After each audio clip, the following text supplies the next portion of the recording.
السلام علیکم ناظرین، آپ دیکھ رہے ہیں کیپٹل ویو، میں ہوں ڈاکٹر سجاد بخاری۔ سب سے پہلے بات کریں گے اقوام متحدہ کی جنرل اسمبلی کا 78واں اجلاس جاری ہے۔ جیسا کہ آپ کو معلوم ہے، وزیر اعظم پاکستان انوار الحق کاکڑ صاحب اس وقت وہاں موجود ہیں۔ انہوں نے ملاقاتیں بھی کچھ کی ہیں اور جو ڈیولپمنٹس ہوئی ہیں اس حوالے سے آپ کو آگاہ کریں گے۔ ہر سال کی طرح اس مرتبہ بھی پائیدار امن، معاشی استحکام، پوری دنیا سر جوڑ کر بیٹھے گی، اور سب سے بڑا جو اب تھریٹ اور چیلنج ہے وہ ہے کلائمیٹ چینج۔ اس حوالے سے ہمارے نگران وزیر اعظم بھی بات کریں گے۔ سسٹینیبل ڈیولپمنٹ گولز، اس پر کتنا کام ہوا، کیونکہ یہ بھی ان کی امبریلا تلے، یو این کی امبریلا تلے اس پر بھی کام ہوتا ہے۔ عالمی مباحثے سے بھی وزیر اعظم نے خطاب کیا ہے جنرل اسمبلی کے اس اجلاس کے موقع پر۔ ترقی اہداف کے حوالے سے سرمایہ کاری سے جو متعلق انہوں نے بات کی، انہوں نے کہا کہ ترقی پذیر ممالک کے پاس ترقیاتی اہداف حاصل کرنے کے لیے وسائل کی کمی ہے، قرض میں جکڑے ملکوں کے لیے لائحہ عمل تیار کرنا ہوگا۔ ڈیفینیٹلی جو کلائمیٹ چینج کے حوالے سے جو بات ہوئی COP 27 اور اس سے پہلے جو کمپنسیشن کی بات کی، پیرس ایگریمنٹ وغیرہ پر بھی بات ہے، ان تمام طور امور کو زیر بحث لائیں گے۔ اور اپنے پروگرام کے دوسرے حصے میں ڈیفینیٹلی ایک کینیڈین جو ایک بہت بڑا واقعہ ہوا ہے کینیڈا میں، اس حوالے سے بھی ہم بات کریں گے۔ لیکن سب سے پہلے ہم بات کریں گے اس اقوام متحدہ کی دنیا کا سب سے بڑا فورم، جس میں مستقبل کا تعین کیا جاتا ہے اور جو سسٹینیبل ڈیولپمنٹ گولز ہیں وہ طے کیے جاتے ہیں۔ اس پر بات کرنے کے لیے ہم نے مدعو کیا ہے، ہمیشہ کی طرح آج بھی رشید صافی صاحب، سینئر صحافی اور تجزیہ کار، بہت شکریہ۔ ہمایوں خان صاحب بھی ہمارے ساتھ موجود ہیں، سینئر تجزیہ کار، آپ کا بھی بہت بہت شکریہ۔ رشید صافی صاحب، 78واں سالانہ اجلاس ہے اور جنرل اسمبلی کا اجلاس بہت اہمیت کا حامل ہے، دنیا کا سب سے بڑا فورم ہے، اور پھر اس میں جو ڈیولپمنٹ گولز ہیں، اس کے علاوہ اب جو اس میں مزید ایک ایڈیشن ہے وہ ہے کلائمیٹ چینج۔ گو کہ یہ ہے بہت پرانا ایشو، لیکن اب اس کو پریورٹی پر رکھا گیا ہے۔ کیا لگتا ہے آپ کو؟ شکریہ ڈاکٹر صاحب۔ جس طرح آپ جانتے ہیں کہ یہ جو نگران حکومت سے پہلی والا جو ایک حکومت ابھی گزری ہے PDM کی، ان کو یہ کریڈٹ جاتا ہے کہ پاکستان کے حد تک انہوں نے کلائمیٹ چینج کو دنیا بھر میں اجاگر کیا، اور آج پاکستان کے حوالے سے کلائمیٹ چینج کو ایک مسئلہ تسلیم کیا جا رہا ہے۔ آپ جانتے ہیں COP 26 سے لے کر COP 27 میں اور COP 28 میں ہم یہ توقع کر رہے ہیں کہ جو COP 27 ایجپٹ میں منعقد ہوا تھا، جو پاکستان سے وعدے ہوئے تھے کمپنسیشن کے حوالے سے، وہ آنے والے کلائمیٹ چینج کے حوالے سے جو بین الاقوامی فورم ہے اس پہ وعدے پورے ہوں گے۔ یہ جو اقوام متحدہ کے اجلاس میں شرکت کے لیے خصوصی طور پر وزیر اعظم صاحب تشریف لے کے گئے ہیں نیو یارک، تو آپ نے اپنی تمہید میں وہ بات اجاگر کر دی کہ باقی جو عالمی مسائل ہے ان کے ساتھ ساتھ وزیر اعظم کے جو ان کی طرف سے ابھی تک جو بیانات سامنے آئے ہیں، اس سے لگتا یہی ہے کہ بین الاقوامی مسائل اور ترقی پذیر ممالک کو اہداف کے حصول میں جو مشکلات کا سامنا ہے، وہ تو تمام مسائل زیر بحث وہ لا بھی چکے ہیں، جس طرح آپ نے ذکر کیا، اور آنے والے وقتوں میں جو بین الاقوامی مسائل ہے تو اس میں جو آنے والے 2-3 دن ہیں، 22 ستمبر کو وزیر اعظم صاحب کا اہم خطاب ہونے جا رہا ہے جنرل اسمبلی سے، اس میں بھی ہم یہ توقع کر رہے ہیں، دفتر خارجہ نے چھوٹا ایک خاکہ ہمارے سامنے رکھ دیا ہے کہ کشمیر کا مسئلہ پریارٹی پہ ہے، اور اس کے ساتھ ساتھ جو باقی کلائمیٹ چینج کا جو ہے اس کو بھی بہت ہی ایک اہم موضوع کے طور پر پاکستان اقوام متحدہ کے سامنے رکھے گا۔ تو ہمیں امید یہ ہے کہ جو برننگ ایشوز ہے، جو پاکستان کو مسائل ہے، جو ترقی پذیر ممالک کو، جو ترقی یافتہ ممالک کے حوالے سے جو مسائل کا سامنا ہے، تو ان تمام جو موضوعات ہے، آپ جانتے ہیں کاکڑ صاحب کو بہت قریب سے، آپ کا ایک پرسنل تعلق بھی ہے ان سے، تو وہ ان تمام موضوعات کو بہت بخوبی جانتے ہیں، اور جو پاکستان کے برننگ ایشوز ہے، یہ جو ان کا 3-4 روزہ دورہ ہے، اس میں وہ اس کا احاطہ ضرور کریں گے، اور توقع یہی ہے کہ اس سے پاکستان کو فائدہ بھی ہوگا۔ بالکل، آپ نے بڑا ایک اہم یہ بات کی کہ یہ تمام تر موضوعات جو ہے وہ یو این کی امبریلا تلے زیر بحث آتے ہیں۔ ہمایوں خان صاحب، جہاں بین الاقوامی سطح پہ ٹیررزم جو ہے وہ ترجیحات میں رہتا ہے، دوسری جانب یہ جو ہیجمنی ہے، جب ہم ڈالر ہیجمنی کی بات کرتے ہیں، فوسل فیول یا فیول کی ہیجمنی کی بات کرتے ہیں، وہاں پہ بہت کم اس چیز کو جو ہے زیر بحث لایا جاتا ہے، کیونکہ سپریمیسی جو ہے وہ تو اب تک جاری ہے اور برقرار بھی ہے۔ آپ کو لگتا ہے کہ یہ جو کمپنسیشن کے حوالے سے یہ ڈیزاسٹرز اور جو کلائمیٹ کے حوالے سے، جو کیونکہ پاکستان کی بھی اس میں کوئی کنٹریبیوشن زیادہ نہیں ہے، تو پاکستان کو کوئی فرسٹ پریورٹی پہ رکھا جائے گا؟ جی، اگر جس طرح ابھی رشید صاحب نے کہا اور آپ نے بھی انٹروڈکشن میں اس کے اوپر ذکر کیا، پچھلی جو کانفرنس ہوئی تھی COP 27 کی ایجپٹ میں، اس میں پاکستان G77+ چائنا ایک گروپ ہے جو گلوبل ساؤتھ کو ریپرزینٹ کرتا ہے. تو اس میں پاکستان کی جو سفارتکاری تھی اور جو پاکستان کی کنونسنگ ابیلٹیز تھی, اس کی وجہ سے ہم نے لاسز اینڈ ڈیمیجز ایک فنڈ جو ہے اس کو پہلے ایجنڈے کے اندر شامل کیا, اور پھر اس کے اوپر ایک ایکشنیبل جو ہے امپلیمنٹیشن بھی کروائی. تو یہ پاکستان کا ایک بہت بڑا وہ عمل دخل تھا. اور جس طرح بھی آپ نے کہا کہ ہمارا بہت کم ہے کاربن ایمیشن جو ہے یا CO2 ایمیشن کا جو ہے وہ لیس دین 1% ہے. اور پھر 0.6%. اور ہمیں جو نقصان ہوا پچھلے سال جو کیٹاسٹرافک فلڈز آئے تھے وہ کچھ 32 سے 34 بلین ڈالر امیڈیٹ ہمیں نقصان ہوا. اور پھر ان سے جو ہمارے 33 ملین پلس سے لوگ تھے ان کو جو ری ایویلیٹیٹ کرنے کے لیے ہمیں جو ضرورت تھی فنڈز کی وہ 14 سے 16 بلین ڈالر کی تھی. ٹھیک ہے. تو اب ایسا ملک جس کا کوئی عمل دخل نہ ہو دنیا کے کاربن ایمیشن میں, اس کو اگر 50 بلین ڈالر کا بیٹھے بیٹھے نقصان ہاں, ہو جائے تو یہ اس کو میں مزید بھی کنٹینیو کروں گا. اور بالکل آپ نے ہمایوں خان صاحب صحیح کہا کہ UN کے سیکرٹری جنرل اینتونیو گوتریس بھی پاکستان تشریف لائے اور انہوں نے 30 بلین ڈالرز کا جو ہے امیڈیٹلی انہوں نے کہا تخمینہ بھی نہیں لگو کہ لگایا گیا, لیکن یہ نقصان پاکستان کو ہوا ہے. کلائمیٹ چینج کے حوالے سے کیا بات ہو سکتی ہے, کیا ہماری ایکسپیکٹیشن ہے اور اس کا کیا رد عمل ہوگا, اس پر بھی مزید بات کریں گے ایک بریک کے بعد.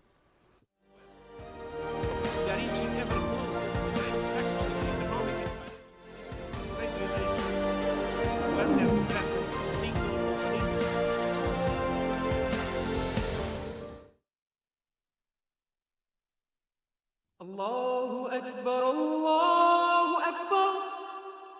اللہ اکبر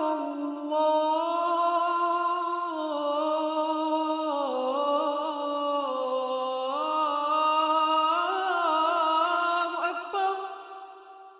اشہد ان لا الہ الا اللہ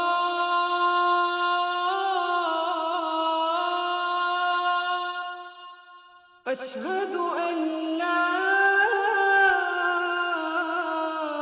الہ الا اللہ اشہد ان محمد رسول اللہ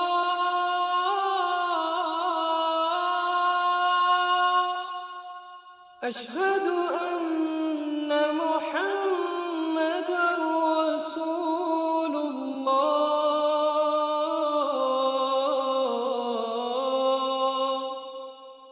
حی علی الصلاة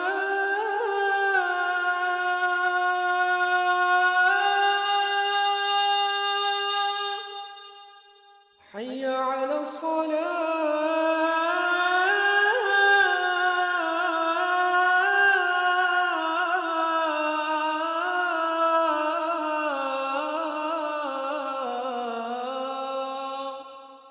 حي على الفلاح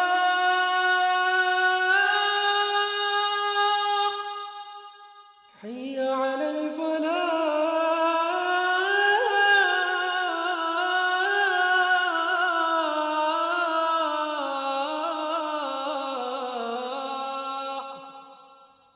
اللہ اکبر اللہ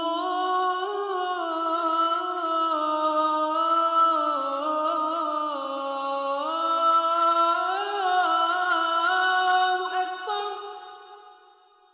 لا الہ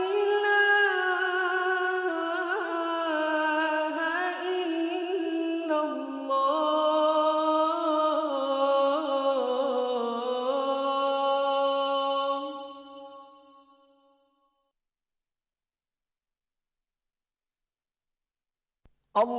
اللهم صل على محمد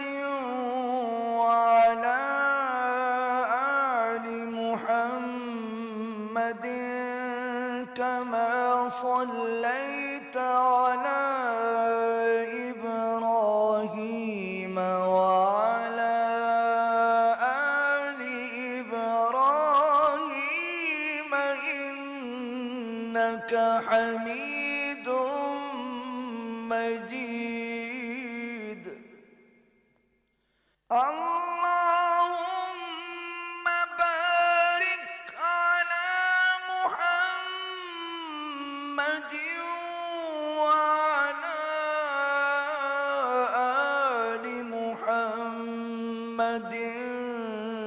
كما باركت على إبراهيم وعلى آل إبراهيم